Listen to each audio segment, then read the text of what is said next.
Internationale de 3e année collégiale. Ravi de vous retrouver dans cette nouvelle vidéo durant laquelle on va entamer, Inch'Allah, le système nerveux, en arabe, Jihaz al-Asabi. Alors, les axes qu'on va aborder aujourd'hui, c'est la sensibilité consciente, la motricité volontaire et la motricité involontaire. إذا الجهاز العصبي خصو ليه 7 سوايع والجهاز العضلي خصو ليه 4 ديال السوايع. إذا شاهدت وردة في الحديقة فمددت يدك لتقطفها، لكن فجأة سحبت يدك نتيجة وخزها من طرف شوكة. الأفعال: شاهدت، مددت، وسحبت. الأنشطة العصبية: شاهدت، يعني هناك 3 أنواع من الأنشطة العصبية: التحركية الإرادية، الحساسية الشعورية، التحركية اللا إرادية. شاهدت يعني يدخل ضمن الحساسية الشعورية، مددت يدخل ضمن التحركية الإرادية، وسحبت يدخل ضمن التحركية اللا إرادية. Alors la situation de départ, bien sûr, en commençant. En se promenant dans un jardin, Ahmed a vu une rose. Il a tendu sa main pour la cueillir, mais il se fit piquer par une épine. Il retira rapidement sa main. Alors, les questions maintenant. À partir de cette situation, on distingue 3 types d'activités nerveuses. Tout d'abord, la sensibilité consciente, si voir la rose, et la motricité volontaire, si tendre la main, et la motricité involontaire, si tirer rapidement la main. Alors, le cerveau. C'est quoi le cerveau? Ou bien, quels sont les organes qui interviennent lors de la sensibilité consciente? Il y a l'odorat, ou bien ce qu'on appelle les 5 sens. Tout d'abord l'odorat, l'ouïe, la vue, le goût et le toucher. Ce sont les 5 sens qui interviennent dans la sensibilité consciente. Alors, comme introduction, le système nerveux humain reçoit, envoie et traite en même temps les influx nerveux. Il coordonne les mouvements et contrôle le fonctionnement des organes. Le bon fonctionnement du corps dépend du système nerveux. Alors, comme premier paragraphe, la sensibilité consciente. En commençant par la première activité, ce titre: la découverte des organes de sens, اكتشاف عن الأعضاء الحسية. Le tableau suivant montre les différents organes intervenant dans la sensibilité consciente. Alors, il y a le stimulus. Par exemple, on commence par le nom du sens. Donc, bien sûr, nous avons l'œil. L'œil, c'est bien sûr l'organe de sens qui est responsable de la vision. Il est stimulé par la lumière. Et il y a la peau, c'est un organe sensoriel qui est stimulé par la température ou bien la douleur et qui est responsable de la sensibilité consciente de toucher. Il y a aussi l'organe sensoriel, le nez, qui est responsable de l'odorat et qui est stimulé par les odeurs. Il y a aussi l'oreille comme organe sensoriel qui est responsable de l'ouïe et qui est stimulé par les sens. Et il y a dernièrement la langue qui est un organe sensoriel qui est stimulé par le goût et qui est un responsable de la sensibilité du goût. Donc nous avons 5 organes sensoriels: l'ouïe, la peau, le nez, l'oreille et la langue. Deuxièmement, l'activité de la peau, organe détecteur de plusieurs stimulus. الجلد العضوي يتحسس عدة أنواع من المهيجات.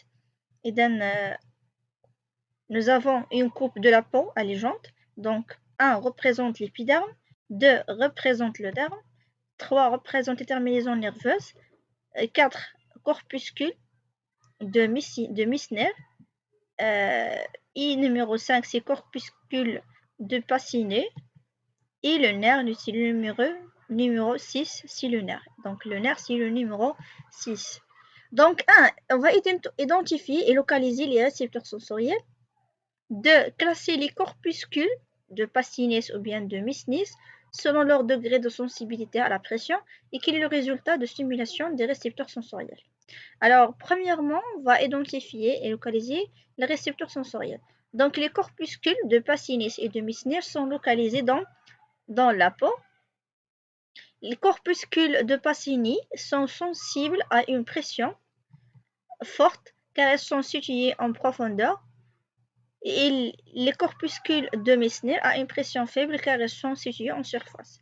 La stimulation d'un récepteur sensoriel provoque la naissance d'un message nerveux qu'on va l'appeler l'influx nerveux. Troisième activité, les nerfs et la conduction des messages nerveux vers le cerveau. On va prendre comme exemple la sensibilité de la vue ou bien de la vision. Donc, en prenant bien sûr le document page 70, on va légender ce document et on va se baser sur document 3 et 5. Bien sûr, la stimulation de la rétine par la lumière provoque la naissance d'un message nerveux, appelé l'influx nerveux, qui est l'organe qui transmet ce message. Ici, document 6, on va décrire la structure du nerf. Donc, nous avons ici une coupe antéro-postérieure de l'œil à légende. Donc, 1, voilà, c'est une sclérotique. 2, c'est choroïde. 3, c'est la rétine. 4, c'est le nerf optique à partir de laquelle, ou bien à travers laquelle passe l'influx nerveux, soit moteur, soit mais le nerf optique, c'est-à-dire l'influx nerveux sensitif, optique bien sûr. 5, c'est iris. 6, c'est l'humeur aqueuse. 7, c'est la pupille, la cornée, le cristallin et l'humeur vitrée. Donc voilà en ce qui concerne bien sûr la coupe antéro-postérieure de l'œil à légender. Maintenant, document 3, là, on va relier l'œil avec l'encéphale, ou bien quelle est la relation qui s'établit entre l'œil et l'encéphale. Donc 1, comme vous voyez ici, c'est le cerveau. 2, c'est l'aire visuelle qui reçoit l'influx nerveux optique. 3, c'est le cervelet. 4, c'est le bulbe rachidien. Et 5, c'est la moelle épinière. 6, c'est le nerf optique qui est bien sûr qui transmet l'influx nerveux optique. Donc nous avons ici les éléments intervenant lors de la sensibilité consciente.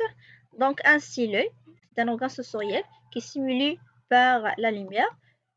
Et au niveau de cet organe, il y a la naissance de l'influx nerveux sensitif.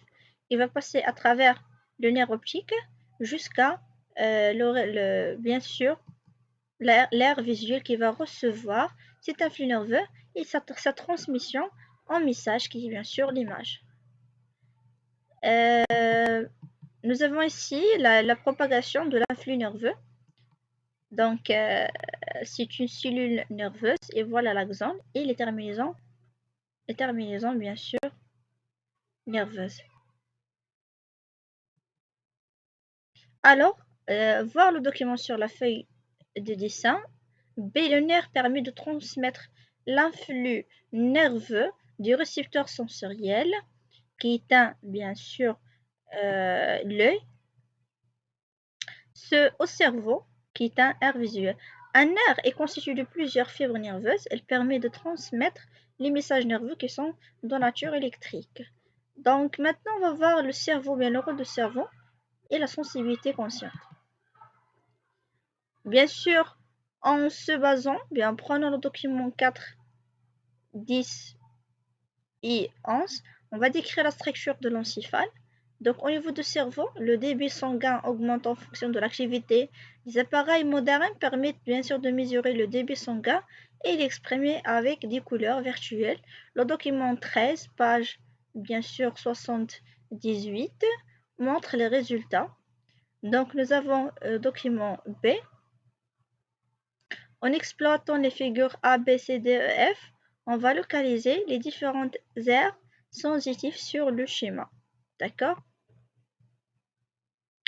Alors, ajoutez le trajet de l'influx nerveux sensitif en couleur bleue et localisez l'aire de la sensibilité générale. Et dernièrement, on va compléter le schéma fonctionnel. Donc, voilà l'encéphale, voilà la moelle épinière et les nerfs. Donc, l'encéphale, la moelle épinière et le nerf. L'encéphale et la moelle épinière forment ce qu'on appelle le système nerveux central, alors que les nerfs forment le système nerveux périphérique.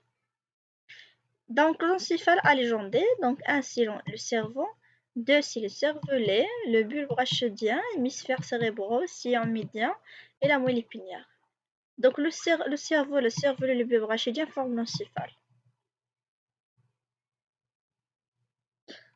Donc ainsi, circonvolution cérébrale. 2, c'est la matière blanche. 3, c'est la matière grise, bulbe rachidien, moelle épinière et le cervelet. Donc est constitué de, bien sûr, l'encéphale est constitué de ce qu'on appelle le cerveau, le cervelet et le bulbe rachidien. Le cerveau formé de deux hémisphères cérébraux. L'hémisphère gauche et l'hémisphère droite. La coupe longitudinale montre qu'il est formé d'une matière grise externe, cortex cérébral, et par une matière blanche interne. Au niveau du cerveau, le débit sanguin augmente en fonction de l'activité. Les appareils modernes permettent de mesurer le débit sanguin et l'expriment avec des couleurs, bien sûr, virtuelles. L'encéphalographie à la traite démarrer. Maintenant, nous avons localisation des aires sensorielles. Bahat Sam, aire gustatif Bahat Tadawuq, aire visuelle Bahat l'Ibsar. Donc, nous avons aire de sensibilité générale Bahat l'Hassasiyya l'Amma et aire olfactif Bahat Shem. C'est l'aire de sensibilité générale Bahat l'Hassasiyya l'Amma, aire visuelle, aire auditif, aire gustatif, aire olfactif et aire bien sûr. Donc, voir document 13 sur la feuille de dessin, on observe que chaque aire sensorielle occupe une place précise dans le cerveau.